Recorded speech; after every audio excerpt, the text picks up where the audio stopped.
ডলারটা select করে নিলাম। ফার্স্টে হচ্ছে হরিজন্টাল লাইনটা আঁকায় নিলাম।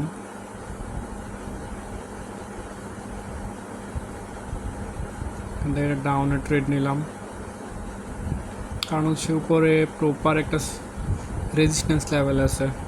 তো ওই লেভেল থেকে মার্কেট ডাউনে যাওয়ার কথা, এখান থেকে মার্কেট ডাউনে যাবে।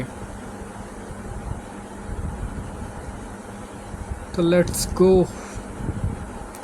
দেখি ট্রেডটা কি হয়। তো যতই উপরে যাবে এটা নিচে যাবেই।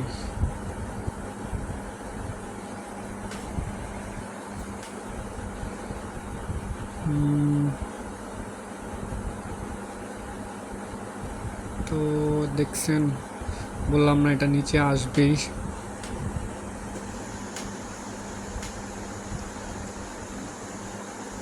তো নিচে আর একটা সাপোর্ট লেভেল আঁকায় নিলাম, এখান থেকে মার্কেট আপে প্রেশার দিবে। এখানে বায়ার্সের একটা প্রেশার আছে।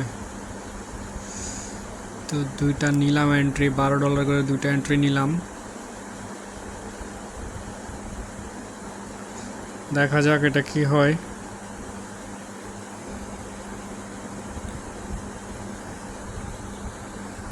এটা উইন থাকবে ইনশাল্লাহ।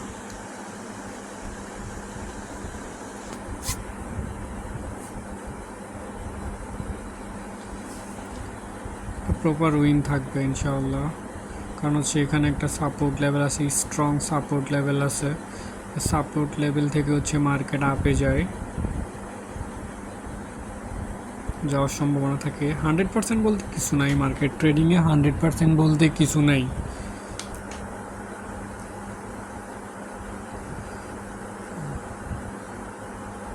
এই যে দেখছেন, বলছিলাম আপে যাবে, তো মার্কেট আপে গেছে। তো আমরা নেক্সট ট্রেডও আপে নেওয়ার চিন্তা ভাবনা করতেছি। যাক, আপে একটা নিয়ে নিলাম। এটা হচ্ছে উপরে যে রেজিস্ট্যান্স লেভেলটা আছে, এই রেজিস্ট্যান্স লেভেলটা হিট করে দেন হচ্ছে মার্কেট নিচে আসার সম্ভাবনা আছে। তো দেখা যাক কি হয়। কারণ হচ্ছে উপরে যে রেজিস্ট্যান্স লেভেলটা এটা ব্রেক করে ফেলছে গ্রিন ক্যান্ডেল। সো উপরে যে আরেকটা রেজিস্ট্যান্স লেভেল আছে ওইখান থেকে মার্কেট দেন হচ্ছে নিচে আসার সম্ভাবনা আছে। তো দেখা যাক কি হয়।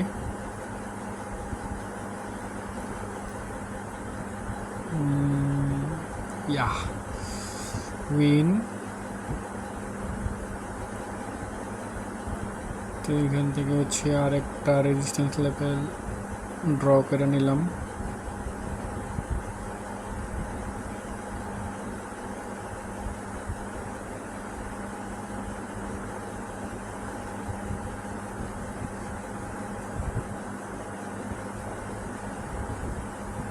তো এখানে আরেকটা এন্ট্রি নিলাম।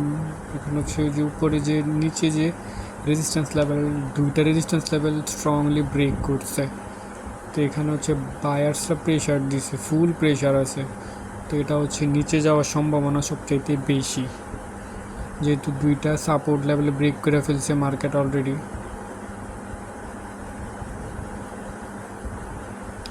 তো দেখা যাক কি হয়। আর মাত্র হচ্ছে ইয়েস উইন। তো একটা আপের জন্য ডাউনের জন্য এন্ট্রি নিলাম $1, অলরেডি অনেক প্রফিট হয়ে গেছে। সো দেখা যাক, এমনি একটা নিলাম আর কি হুদাই, মার্কেটের আবার লস না দিলে মার্কেটে আবার পরে দেখাইতো না। তো দেখা যাক, এটা লস হবে, এটা জানা কথা, এটা লস হবেই মার্কেট। কারণ হচ্ছে নিচে যে সাপোর্ট লেভেল থেকে এটা ব্রায়ার্সের একটা প্রেশার আসছে, তো এটা মাস্ট বি লস হবে না।